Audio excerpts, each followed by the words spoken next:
محمد أمين توغي، لاعب جزائري، مدافع صلب، ورجل مواقف قبل أن يكون مجرد لاعب كرة قدم.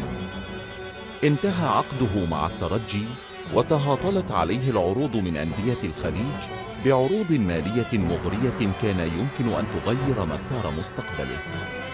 لكن توغي لم ينظر إلى الأرقام، بل نظر إلى القميص. صرح بكل وضوح: اللعب في الترجي هو الاحتراف الحقيقي بالنسبة لي. كلمات قليلة لكنها تختصر حبه العميق لهذا النادي العريق.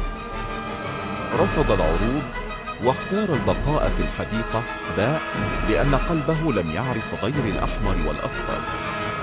في زمن أصبحت فيه الأموال هي من تحكم، اختار توغي الوفاء والانتماء، لأنه يعلم أن المجد لا يصنع بالمال فقط، بل يصنع بالحب، بالتضحية، وبالولاء.